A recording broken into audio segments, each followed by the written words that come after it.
Hello friends. हमारा आज का टॉपिक है साइलोजिज्म। और साइलोजिज्म जो है वो रीजनिंग का एक काफ़ी इम्पॉर्टेंट पार्ट है। ये साइलोजिज्म के क्वेश्चन सीधा सीधा 5 मार्क्स के आते हैं। तो शुरू करते हैं हमारा चैप्टर साइलोजिज्म का फर्स्ट पार्ट। सबसे पहले इसके कुछ बेसिक रूल्स मैं आपको समझा देता हूँ कि जो हमें स्टेटमेंट्स दी होती हैं उनसे हम वेन डायग्राम में कन्वर्ट करते हैं। और वेन डायग्राम को हम जितना बेसिक हो सके उतना बनाएंगे, ऐसे बनाएंगे कि वो स्टेटमेंट दूसरी स्टेटमेंट को कॉन्ट्राडिक्ट ना करे। अब स्टेटमेंट जो है उनकी उसकी दो टाइप्स की नेचर हो सकती है, या तो पॉजिटिव या तो नेगेटिव। जो वर्ड्स स्टेटमेंट को पॉजिटिव नेचर देते हैं वो हैं ऑल और some. For example all A is B, some B is C, ऐसे वर्ड्स। तो इसका मतलब है कि हमारा स्टेटमेंट जो है वो नेचर में पॉजिटिव है। जो वर्ड स्टेटमेंट को नेगेटिव नेचर देते हैं वो है नो और सम नॉट। ठीक है, no B is C, some B is not C, ऐसी स्टेटमेंट हो तो उसका मतलब उनकी नेचर नेगेटिव है। अब हमारा फोर्थ पॉइंट कहता है कि पॉजिटिव स्टेटमेंट होगी तो सिर्फ पॉजिटिव कंक्लूजन ही ट्रू होंगे, यानी कि स्टेटमेंट में ऑल और सम होगा सिर्फ, तो कंक्लूजन में भी ऑल और सम वाले ही हम जो हैं चेक करेंगे कि ट्रू है या नहीं है। अगर कंक्लूजन में नो और सम नॉट दिया होगा वो बिना देखे ही हम उसे फॉल्स मार्क कर देंगे। ठीक है। सिमिलरली हमारा फिफ्थ पॉइंट कह रहा है नेगेटिव स्टेटमेंट होगी तो नेगेटिव कंक्लूजन होंगे, यानी स्टेटमेंट में अगर नो और सम नॉट दिया होगा और कंक्लूजन में ऑल या सम दिया होगा तो हम सीधा सीधा ऑल और सम को फॉल्स मार्क कर देंगे। क्यों? क्योंकि ऑल और सम पॉजिटिव है नेचर में, जबकि हमारी स्टेटमेंट जो थी नो और सम नॉट की वो थी नेगेटिव नेचर में। अगर हमें कोई नेगेटिव कंक्लूजन दिख रहा होगा तो उसी को हम वेन डायग्राम के थ्रू वेरीफाई करेंगे कि ये ट्रू है या फॉल्स है। पॉजिटिव कंक्लूजन सीधा सीधा ही फॉल्स हो जाएगा। ठीक है। और अब हमारा लास्ट जो रूल है, सिक्स्थ रूल, वो कह रहा है कि जब भी दो एलिमेंट्स के बीच डायरेक्ट रिलेशनशिप स्टेटमेंट में ना दिया हो या फिर वेन डायग्राम में बनाने के बावजूद भी ना दिख रहा हो तो वो केस होता है केस ऑफ डाउट। यानी कि उन दोनों एलिमेंट्स के बीच अगर कंक्लूजन में कोई भी रिलेशनशिप पूछा हो तो वो सीधा सीधा फॉल्स हो जाएगा। चाहे पॉजिटिव हो चाहे नेगेटिव हो, उससे कोई लेना देना नहीं है हमें। उन दोनों के बीच जो भी रिलेशनशिप दिया होगा वो फॉल्स हो जाएगा, accept in the case of possibilities. ठीक है। पॉसिबिलिटीज़ भी हम पढ़ेंगे पार्ट 4 में। फिलहाल के लिए बस इतना याद रखो कि जो भी दो एलिमेंट्स के बीच रिलेशनशिप दिया गया होगा, अगर उनके बीच डायरेक्ट रिलेशनशिप नहीं बन रहा है स्टेटमेंट और वेन डायग्राम में, तो कंक्लूजन सीधा सीधा फॉल्स हो जाएगा। अब वन बाय वन मैं इन सब रूल्स की आपको एग्जांपल्स दूंगा। सबसे पहला रूल कहता है वेन डायग्राम को जितना बेसिक हो सके उतना बेसिक बनाना। तो यहाँ पे रही वेन डायग्राम। अब इसमें मैं आपको पहले पॉजिटिव स्टेटमेंट्स बनाना सिखाऊंगा, जैसे कि है ऑल और सम। तो आते हैं all A is B, some B is C. तो पहली लाइन कह रही है कि ऑल ए इज़ बी। आपको बस ऐसे याद रखना है कि सारा का सारा ए जो है वो बी में है, बी में यानी बी के अंदर है। तो ये बनाया बाहर वाला सर्कल हमने बी, और जैसा कि लिखा है सारा ए होगा बी के अंदर, तो ए आ गया भाई बी के अंदर। दो सर्कल्स बनाए, आउटर सर्कल को बी नाम दिया और उसके अंदर आ रहा है ए। ठीक है। नेक्स्ट लाइन हमारी कह रही है सम बी इज सी, यानी कि बी का कुछ हिस्सा सी से जुड़ा हुआ होगा, क्योंकि सम कह रहे हैं ना, सम का मतलब होता है कुछ हिस्सा। तो हम इसकी डायग्राम बनाएंगे, एक सी का सर्कल बना लेंगे और उसका कुछ हिस्सा बी के साथ जोड़ेंगे। यहाँ पर आपको बी के सर्कल की लाइन नहीं दिख रही होगी क्योंकि वो सी के पीछे है, पर जब आप कॉपी पे बनाओगे तो आपको बी के सर्कल की लाइन भी विजिबल होगी। तो अभी हमने सीखा कि पॉजिटिव स्टेटमेंट्स को वेन डायग्राम में कैसे कन्वर्ट करते हैं। अब हम सीखेंगे कि नेगेटिव स्टेटमेंट्स को वेन डायग्राम में कैसे कन्वर्ट करते हैं। मैंने आपको बताया था नेगेटिव स्टेटमेंट किन वर्ड से आती है, नो और सम नॉट से। तो पहले एग्जांपल ली हमने नो ए इज़ बी की। ए का कोई भी हिस्सा बी में नहीं होना चाहिए, तो एक सर्कल हम बनाएंगे ए का, एक सर्कल हम बनाएंगे बी का, उन दोनों के बीच एक लाइन मारेंगे और उसको क्रॉस कर देंगे। इस क्रॉस का मतलब होगा कि ए और बी का कोई भी हिस्सा आपस में नहीं जुड़ा हुआ। अब आप सोच रहे होंगे कि ए और बी के सर्कल्स को हम अलग अलग बना देते तो हमें ऐसे भी तो दिख जाता कि ए और बी के बीच में कोई रिलेशनशिप नहीं है, पर ऐसा नहीं है। अगर आप ए और बी के अलग सर्कल्स बना देते तो आपको मैं आगे वीडियो में सिखाने जा रहा हूँ डाउट केस, जो कि मैंने आपको रूल नंबर 6 में भी बताया। डाउट केस में क्या होगा, ए और बी एक दूसरे से दूर दूर ही होंगे और उनके बीच में कोई लाइन नहीं होगी जो उनका कोई रिलेशनशिप स्पेसिफाई करेगी। तो इसीलिए अगर आप ए और बी को दूर दूर रखोगे और बीच में लाइन नहीं मारोगे तो आप कंफ्यूज हो जाओगे ये नो का रिलेशनशिप है या फिर डाउट केस का रिलेशनशिप। सिर्फ इसी वजह से हम नो के केस में बीच में लाइन मार देते हैं और उस लाइन पे क्रॉस कर देते हैं, जिससे हमें पता चलता है कि ये नो का रिलेशनशिप है। अब नेगेटिव स्टेटमेंट्स की केस में आई हमारी सेकंड टर्म जो कि है सम नॉट। तो यहाँ पर दिया हुआ है कि सम बी इज़ नॉट सी, यानी बी का कुछ हिस्सा सी में नहीं है। पिछले केस में हमने पढ़ा कि बी का ए के साथ पूरा का पूरा ही कोई रिलेशनशिप नहीं है, पर इस केस में कह रहा है कि बी का कुछ हिस्सा सी में नहीं है। तो आप वैसे ही बी और सी दो सर्कल बनाओगे। अब आप क्या करोगे, बी के बीच में एक छोटा सा सर्कल या स्क्वायर या कुछ भी और शेप बना लेना और उसको शेड कर देना। उस शेडेड पोर्शन को सी के साथ नो का रिलेशनशिप बनाना है आपने, बिल्कुल वैसे ही लाइन खींच के जैसा कि आपने पिछले हिस्से में सीखा।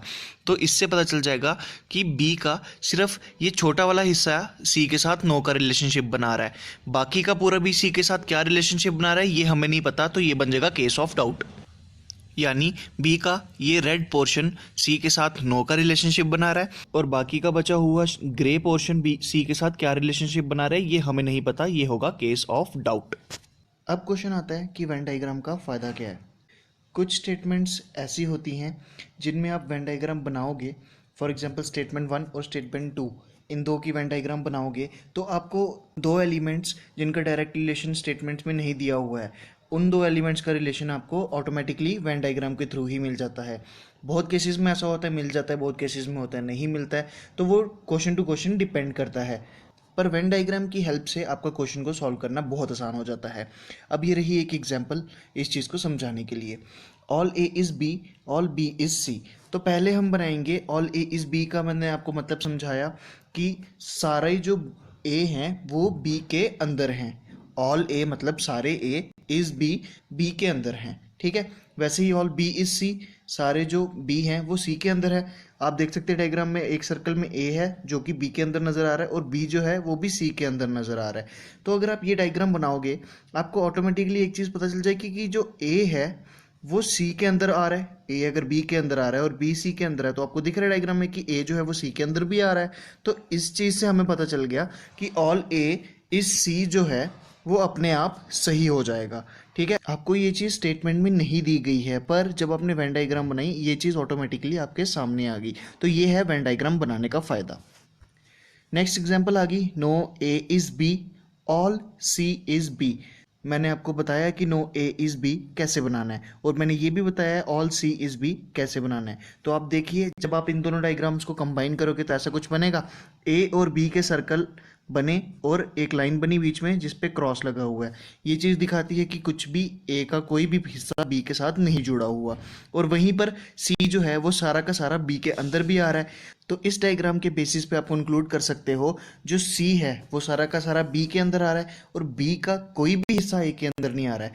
अब जब सी जो सारा का सारा बी के अंदर आ गया है, सी भी तो बी का ही हिस्सा बन गया है, और जब बी का कोई भी हिस्सा ए के अंदर नहीं आ रहा है तो सी का भी कोई भी हिस्सा ए के अंदर नहीं आएगा। तो इस चीज़ से हमें एक चीज़ पता चल जाती है कि no A is C B true होगा। ये हमें स्टेटमेंट में नहीं दिया हुआ, हमने वेन डायग्राम बनाई उससे हमें ये चीज़ सामने सामने दिख गई। अब हम करेंगे कुछ एग्जाम्पल उन रूल्स के बेसिस पर जो मैंने आपको अभी अभी बताए। तो ये रही पहली एग्जाम्पल, इसमें स्टेटमेंट है some A is B, all B is C, some D is C. अब मैं आपको इनको एक एक करके बनाना सिखाऊंगा। तो सम ए इज़ बी आ गई हमारी पहली स्टेटमेंट, तो वो कुछ ऐसी दिखेगी, ए का कुछ हिस्सा बी के साथ जुड़ा हुआ है, ठीक है। अब आ गया ऑल बी इज़ सी। मैंने आपको बताया था ऑल बी इज़ सी का मतलब क्या है, सारा का सारा बी जो है वो सी के अंदर होगा। तो वो कुछ ऐसा दिखेगा, सारा का सारा बी जो है वो सी के अंदर आ गया और बी जो है ए के साथ भी टच है। तो मैंने आपको जैसे अभी पीछे बताया कि इसी डायग्राम से आप एक चीज़ और कंक्लूजन में बना सकते हो कि ए का हिस्सा सी के साथ भी सम का केस बना रहा है, क्योंकि ए का कुछ हिस्सा सी के साथ भी जुड़ गया है जो बी के साथ जुड़ा था, और बी जब सी के अंदर आ गया तो ए का हिस्सा वो सी के साथ भी जुड़ गया। तो सम ए इज सी भी ट्रू होगा। अब आ गई next line, some D is C. अब हमें डी और सी के बीच सम का रिलेशन दिया है, तो हमें डी और सी के बीच ही सम का रिलेशन रखना है। हमें ऐसा कुछ नहीं बनाना जिससे ए और बी के साथ कोई छेड़खानी हो जाए। अब देखिए सी का ए के साथ रिलेशन क्यों आया, क्योंकि हमारे पास और कोई ऑप्शन था ही नहीं। अगर ए बी के साथ टच हो रहा है और बी अगर सी के अंदर आ रहा है तो सी भी ए के साथ टच होगा ही होगा। पर सी और डी के केस में ऐसा नहीं था। हम सी और डी को इस तरीके से बनाएंगे कि वो बी को भी टच ना करे, ए को भी टच ना करे, अगर पॉसिबल है तो। अगर नहीं पॉसिबल हो फिर तो टच करना ही पड़ता है, फिर तो वही जो मैंने आपको पीछे बताया कि स्टेटमेंट के थ्रू और वेन डायग्राम के थ्रू कुछ नया रिलेशनशिप भी निकल आता है काफ़ी एलिमेंट्स में काफ़ी बार। पर इस केस में सी और डी के बीच जो है हम एक वैसा रिलेशनशिप इस्टेब्लिश कर सकते थे जो ए और बी को डिस्ट्रॉर्ट ना करें, तो इसीलिए हमने ऐसी डायग्राम बनाई। अब आते हैं कंक्लूजन्स पे। तो पहला कंक्लूजन कह रहा है सम सी इज डी। तो देखिए सी और डी के बीच सम का रिलेशनशिप आ रहा है, हाँ बिल्कुल आ रहा है, सी और डी के बीच सम का रिलेशन। और ऐसे भी आप देख सकते हैं स्टेटमेंट की लास्ट स्टेटमेंट ही यही है, सम डी इज सी। अगर डी और सी में सम का रिलेशन है तो ऑब्वियस सी बात है सी और डी में सम का रिलेशन ही होगा, सिर्फ एलिमेंट्स की पोजीशन चेंज हुई है, स्टेटमेंट एज इट इज ही है। नेक्स्ट लाइन आ रही है some B is not D. अब मैंने आपको एक रूल बताया था, अगर आपको याद होगा, कि positive statement positive conclusion, negative statement negative conclusion. तो आप देखिए स्टेटमेंट्स की नेचर क्या है। सम ए इज बी, सम मैंने बताया आपको पॉजिटिव नेचर है, ऑल बी इज सी ये भी positive, some D is C ये भी पॉजिटिव। पर some B is not D, इसमें नॉट आ रहा है। मैंने आपको बताया था सम नॉट क्या है, नेगेटिव है नेचर में, तो some B is not D false हो जाएगा। एक तो आ गया ये तरीका कि स्टेटमेंट्स हमारी जो हैं वो सारी पॉजिटिव है नेचर में, कंक्लूजन नेगेटिव है, तो ये फॉल्स हो गया। दूसरा तरीका आप ये भी देख सकते हो, मैंने रूल नंबर 6 में बताया था कि जब हमें दो एलिमेंट्स के बीच कोई डायरेक्ट लिंक नहीं दिखता तो वो डाउट का केस होता है, तो उसके सारे कंक्लूजन्स जो हैं वो फॉल्स होते हैं, बेशक पॉजिटिव हो नेचर में या नेगेटिव हो नेचर में, उससे फ़र्क नहीं पड़ता। तो यहाँ पे आप देख सकते हैं अगर आप सिर्फ बी और डी पे कॉन्सेंट्रेट करो तो दो सर्कल हैं जो आपस में टच नहीं कर रहे और उनके बीच में कोई लाइन भी नहीं है, तो ये क्लियरली डाउट का केस है। तो बी और डी के बीच जितने रिलेशनशिप पूछे होंगे, सम सम नॉट नेवर ये वो जैसे भी रिलेशन पूछे होंगे एक्सेप्ट पॉसिबिलिटीज, वो सारे रिलेशनशिप फॉल्स होंगे। ठीक है, तो दो तरीके से ये मैंने आपको एक्सप्लेन कर दिया कि बी और डी के बीच का रिलेशन फॉल्स कैसे होगा। तीसरे ऑप्शन पे आते हैं सम ए इज डी। तो ए और डी आपको टच करता हुआ दिख रहा है, अगर हम बी और सी को हटा दें तो ए और डी के बीच में काफ़ी स्पेस आ रही है, वही चीज़ आ गई, ए और डी टच भी नहीं कर रहे और उनके बीच में कोई लाइन भी नहीं है जो नो का रिलेशनशिप बताए, तो ए और डी भी जो है वो डाउट केस है, और डाउट केस में हर कंक्लूजन फॉल्स होता है। अब लास्ट कंक्लूजन पे आते हैं सम सी इज ए। तो आप देख सकते हैं कि सी ए के साथ टच कर रहा है, सी अगर ए के साथ टच कर रहा है तो सम सी इज ए या सम ए इज ई ट्रू होगा, तो ये कंक्लूजन आ गया ट्रू। आते हैं हमारे नेक्स्ट क्वेश्चन पर। इसमें भी आपको 3 स्टेटमेंट दी हुई हैं और 5 कंक्लूजन्स दिए हुए हैं, एक्चुअली 6 कंक्लूजन्स दिए हुए हैं, तो आपको बताना है कौन कौन सा कंक्लूजन ट्रू है। क्वेश्चन है हमारा some A is B, some B is C, all C is D. तो इसको कैसे बनाना है, तो पहली लाइन कह रही है सम ए इज बी, ए और बी के बीच सम का रिलेशन है, हमने बना दिया। सम बी इज सी, जैसा ए और बी के बीच रिलेशनशिप है कि वो एक दूसरे को टच कर रहे हैं, वैसा ही बी और सी के बीच भी होगा, तो ये बन गया सम बी इज सी। अब उन्होंने कहा है ऑल सी इज डी, यानी कि सारा सी जो है वो डी के अंदर होगा, तो दिख रहा है आपको सारा सी डी के अंदर आ गया। ठीक है, अब आते हैं हमारे कंक्लूजन पे। इस डायग्राम के बेस पे हमें कंक्लूजन्स देखने हैं।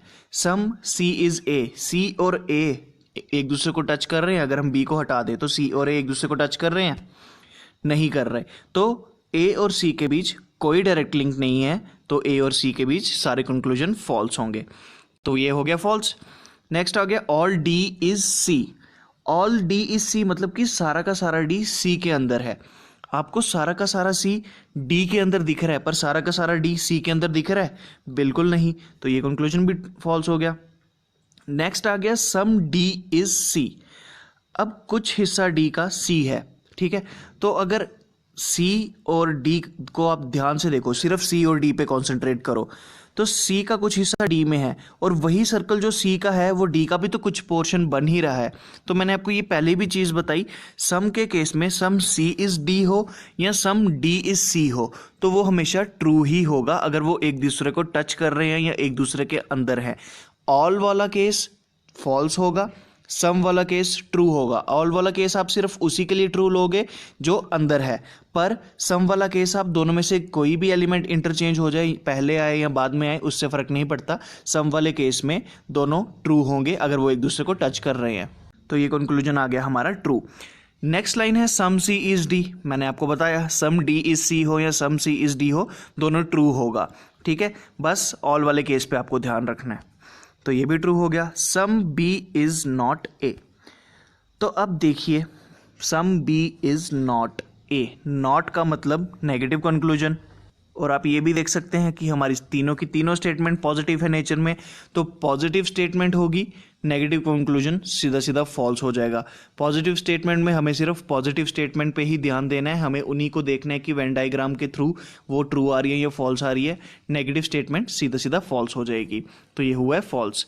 सम बी इज डी। अब देखिए बी जो है वो सी को टच कर रहा था और सी जो है वो डी के अंदर आ गया, तो बी अल्टीमेटली डी को भी टच करेगा। हम इस चीज़ को इग्नोर नहीं कर सकते, कुछ भी करके बी जो है वो डी को टच करेगा ही करेगा। तो मैंने आपको बताया अगर कोई भी दो एलिमेंट एक दूसरे को टच कर रहे हैं या एक दूसरे के साथ ऑल का भी रिलेशनशिप बना रहे हैं तो उनका सम का केस ट्रू ही होगा। इसी पोजीशन पे अगर सम डी इज बी भी लिखा होता तो वो भी ट्रू होता, तो ये वाला कंक्लूजन भी ट्रू ही है। तो इसी क्वेश्चन के साथ हमारे सारे के सारे जो 6 मैंने आपको रूल्स बताए वो सारे के सारे आपको लर्न हो जाने चाहिए। अगर नहीं भी लर्न हो रहे हैं आप 2-3 बार प्रैक्टिस कीजिए, इस वीडियो को बार बार देखिए, आपको सारे रूल्स समझ भी आ जाएंगे, क्योंकि मैंने एक एक रूल एक एक एग्जाम्पल दे के समझाया है, सारे लर्न भी हो जाएंगे। तो ये हैं रूल्स, अपनी कॉपी पे नोट डाउन कीजिए। जब मैं आपको एग्जाम्पल दिखा रहा था तो उनके साथ साथ इन्हें रिलेट करने की कोशिश कीजिए, आपको हर चीज़ एक ही बार देखने पे याद हो जाएगी। अगर नहीं भी होती है तो वीडियो को दोबारा चलाइए, आपको दोबारा देखने पे डेफिनेटली सारे रूल्स याद हो जाएंगे और किस चीज़ को कैसे बनाना है ये भी समझ आ जाएगा। अब ये काफ़ी इंपॉर्टेंट चीज़ है, क्योंकि आजकल के जो पैटर्न है उसमें वो थोड़ी फेरबदल कर रहे हैं। पहले हमें सिर्फ 4 ही वर्ड्स पे फोकस करना होता था, ऑल, सम जो पॉजिटिव नेचर में होते थे, नो, सम नॉट जो नेगेटिव होते थे नेचर में। पर आजकल वो थोड़ी फेरबदल कर रहे हैं, क्योंकि इतना आसान लेवल आजकल रहा नहीं है। क्या चीज़ें चेंज आ रही हैं वो चीज़ें मैंने आपको यहाँ पे दिखाई हैं, वर्ड्स, सेंटेंसेस और उनके क्या मतलब बन रहे हैं। ठीक है, अगर आपको स्टेटमेंट में दिया गया होगा only A is B, only A is B, only word लिखा है और ए इज बी लिखा है, तो ये रिवर्स हो जाएगा। रिवर्स होके ये किसका कॉम्बिनेशन बनेगा, ये बनेगा ऑल का कॉम्बिनेशन।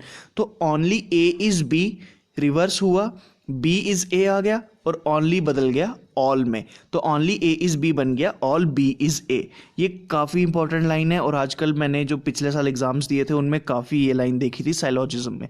ठीक है, नेक्स्ट आ गया ईच, एवरी, एनी, 100%। इन चारों में से कोई भी वर्ड होगा तो आपका मतलब ऑल ही होगा, यानी कि ईच ए इज बी आपका बन जाएगा ऑल ए इज बी, वैसे ही एवरी, एनी या फिर 100% ए इज बी बन जाएगा all A is B. Third point आ गया फ्यू, लिटिल, और थर्ड पॉइंट और फोर्थ पॉइंट मैं आपको साथ साथ पढ़ाता हूं। देखिए फ्यू, लिटिल इसका मतलब है नो, यानी कि फ्यू ए इज बी मतलब नो ए इज बी। और अगर फ्यू के आगे ए लिखा होगा, ए alphabet, a few, a little, ये चीज़ लिखी होगी तो ये सम नॉट का केस बनेगा। सम का भी केस बन सकता है, वो क्वेश्चन टू क्वेश्चन डिपेंड होगा। जैसे दे दिया होगा अगर आपको a few A is B तो वो बन जाएगा सम ए इज बी। अगर दिया होगा a few A is not B तो वो बन जाएगा some A is not B. Few, a few, little, a little, इन चार में एग्जाम के टाइम बहुत कंफ्यूजन होती है, तो इन 4 वर्ड्स पे काफ़ी ज़्यादा फोकस रखना। ठीक है, उसके अलावा minimum, maximum, at most, at least, almost, generally और 1 से लेकर 99.9% तक जितनी भी आपको टर्म्स दी होंगी वो सारी सम या सम नॉट के केस में आएंगी। ठीक है, अगर इन टर्म्स के आगे नॉट दिया होगा तो वो सम नॉट बन जाएगा, अगर इन टर्म्स के आगे नॉट नहीं दिया होगा तो वो सम का केस बन जाएगा। ठीक है, अगर आपको ये भी लिखा हुआ होगा ना कि 99.9% ऑफ बी इज ए, तो यानी सम बी इज ए ही आएगा। नेक्स्ट लाइन पे आते हैं कैन नेवर। कैन सुनने में लगता है पॉसिबिलिटी, कैन होता है, कैन क्या होता है, जब आप कैन लगाते हो वर्ड, यानी कि ए कैन डू दिस वर्क, आप कहते हो कि ए ये काम कर सकता है। कर सकता है यानी एक पॉसिबिलिटी है, वो कर सकता है, पर क्या वो करेगा ये हमें नहीं पता होता। तो कैन नेवर यूजुअली पॉसिबिलिटी के केस में आता है, पर एक चीज इसमें ध्यान रखना कि कैन नेवर साइलॉजिज्म में कभी भी पॉसिबिलिटी के केस में नहीं आएगा। कैन नेवर का सीधा सीधा मतलब होगा सम नॉट। और हमारा लास्ट पॉइंट है कैन। कैन तो मैंने आपको अभी भी एक्सप्लेन कर दिया, पॉसिबिलिटी में आता है। कैन नेवर पॉसिबिलिटी में नहीं आता, कैन होगा तो पॉसिबिलिटी में वो आएगा। अब मैं आपके साथ एक काफ़ी इंपॉर्टेंट पॉइंट डिस्कस करना चाहता हूँ, ये होता है सम नॉट कैसे बनता है। आपको दो स्टेटमेंट दी होगी, उसी से आपको सम नॉट का रिलेशन अपने आप बन जाएगा। जैसा कि मैंने आपको बताया, वेन डायग्राम के थ्रू अपने आप वो रिलेशन बन जाएगा। पर वो कैसे बनेगा, वो क्या दो स्टेटमेंट होगी और उनमें क्या दो वर्डिंग्स होंगी जो बताएंगी कि हमारा सम नॉट का रिलेशनशिप बनना है। तो एक चीज़ याद रखना कि किसी एक स्टेटमेंट में अगर नो दिया हो और दूसरी स्टेटमेंट में सम या ऑल दिया हो, ठीक है, एक स्टेटमेंट में सिर्फ नो ही होना चाहिए और दूसरी स्टेटमेंट में सम या ऑल होना चाहिए, तो हमारा सम नॉट का जो रिलेशन है वो बनेगा ही बनेगा। कैसे बनेगा, क्या वेन डायग्राम होनी चाहिए, वो कैसी दिखनी चाहिए, ये सब आपको मैं अभी एक एग्जांपल देके दिखाता हूँ। यहाँ दिया हुआ है some A is B, no P is C. तो मैंने आपको बताया कि हमारे पास नो तो होना ही होना चाहिए, उसके अलावा दूसरी स्टेटमेंट में सम या ऑल हो, तो हमें यहाँ पे सम दिख रहा है, तो यानी इसमें सम नॉट का रिलेशनशिप बनेगा कैसे, अभी देखते हैं। सम ए इज़ बी बना दिया हमने और बी और सी में नो का रिलेशन बना दिया। अब सम नॉट क्या होता है, अगर मैं आपको कहूँ कि सम ए इज़ नॉट सी, तो उसका क्या मतलब होगा कि ए का कुछ हिस्सा सी नहीं है। तो आप देखिए, बी का कोई भी हिस्सा सी के साथ नहीं होना चाहिए और बी का वो हिस्सा जो ए को टच कर रहा है, वो ए का भी हिस्सा हुआ ना, ए और बी एक दूसरे को टच कर रहे हैं, तो यानी ए का वो वाला हिस्सा जो बी के साथ टच कर रहा है वो सी के साथ नो का रिलेशनशिप बना रहा है। समझ रहे हैं? तो सम नॉट भी तो यही कहता है कि सम ए इज नॉट सी अगर होगा, ए का कुछ हिस्सा सी के साथ नो का रिलेशनशिप बनाए, तो वही जो ए का हिस्सा जो सी के साथ नो का रिलेशनशिप बना रहा है, वो हिस्सा वो वाला हिस्सा है जो बी के साथ टच कर रहा है। तो इस डायग्राम के थ्रू हम ये चीज़ बता सकते हैं कि some A is not C true होगा। पहली एग्जांपल मैंने सम के केस की दी थी, अब मैं आपको एक ऑल के केस की भी दिखा देता हूँ। अब देखिए, मैंने आपको बताया था ओनली ए इज़ बी, मैंने आपको स्पेशल कीवर्ड्स बताए और उनके मतलब भी बताए। ओनली ए इज़ बी में एलिमेंट्स रिवर्स हो जाएंगे और ओनली बदल जाएगा ऑल में, तो ओनली ए इज़ बी बन गया ऑल बी इज़ ए, ठीक है। सेकेंड लाइन है नो बी इज़ सी, तो ये डायग्राम ऐसी बनेगी, all B is A, no B is C. और हमारा सम नॉट का रिलेशनशिप है वो यही कहता है कि किसी एक एलिमेंट का कुछ हिस्सा दूसरे के एलिमेंट के साथ नो का रिलेशन बनाए। तो आप देख सकते हैं कि ए के अंदर जो बी का हिस्सा आ रहा है वो ए का भी तो हिस्सा ही है। ए का कुछ हिस्सा सी के साथ नो का रिलेशनशिप बना रहा है। ये कुछ हिस्सा कौन सा था, ये कुछ हिस्सा बी का था, तो ये सी के साथ नो का रिलेशन बना रहा है, तो सम ए इज नॉट सी इस केस में भी ट्रू हो जाएगा। अब एक ऐसा केस भी है जिसमें ऑल भी आ रहा है, नो भी आ रहा है, उसके बावजूद वो सम नॉट नहीं बन रहा है, क्योंकि वो जो हमारी वेन डायग्राम जो डिमांड करती है वो डिमांड सेटिस्फाई नहीं हो रही। अब देखिए, यहाँ पर आ गया all A is B, A आ गया बी के अंदर, no B is C, B का सी के साथ कोई रिलेशन नहीं है, बी का कोई भी हिस्सा सी के साथ नहीं होना चाहिए और ए जो है बी का कुछ हिस्सा ले रहा है। अगर बी का कोई भी हिस्सा सी के साथ नो का रिलेशनशिप बना रहा है तो ए भी तो बी का ही हिस्सा रहा इस वाली वेन डायग्राम में, आप देख सकते हैं। तो इसमें रिलेशनशिप सम नॉट का नहीं होगा, इसमें रिलेशनशिप होगा नो ए इज सी, क्योंकि ए जो है वो बी का हिस्सा है और बी का कोई भी हिस्सा सी के साथ नहीं होना चाहिए, तो ए भी सी के साथ नहीं होगा। इसी के साथ हमारा साइलॉजिज्म का फर्स्ट पार्ट ख़त्म होता है। फर्स्ट पार्ट पे आपको सिर्फ बेसिक समझना था, आपको डायग्राम कैसे बनानी है ये समझना था, कौन सी स्टेटमेंट की क्या डायग्राम बनी है ये सीखना था, और कुछ स्पेशल कीवर्ड्स जो कि मैं आपको पार्ट 4 में एक बार फिर याद करवाऊंगा, वो भी आपको याद करने हैं इस वीडियो में। जब मैं आपको पार्ट 4 में फिर से याद करवाऊंगा तो आपकी रिवीजन हो जाएगी। कुछ काफ़ी टफ कंसेप्ट्स भी मैंने इसमें पहली ही वीडियो में कवर कर दी हैं, जैसे कि मैंने आपको अभी अभी सम नॉट का रिलेशनशिप बनाना सिखाया। ये एक काफ़ी एडवांस लेवल का कंसेप्ट है और मैंने आपको फर्स्ट ही पार्ट में इसको एक्सप्लेन करने की कोशिश की है, पर अगर आपको नहीं भी समझ आई तो आगे जब हम एग्जांपल्स करेंगे उसमें आपको आहिस्ता आहिस्ता समझ आ जाएगी। कोशिश करना कि आपको फर्स्ट पार्ट में ही समझ आ जाए, क्योंकि जब ये आगे क्वेश्चन में इंट्रोड्यूस हो तब आपकी सिर्फ रिवीजन हो रही होगी। पर अगर नहीं भी समझ आता तो मैं आपको आगे समझा दूंगा अच्छे से। तो इसी के साथ मैं साइलॉजिज्म पार्ट 1 को यहीं एंड करता हूँ। Thank you.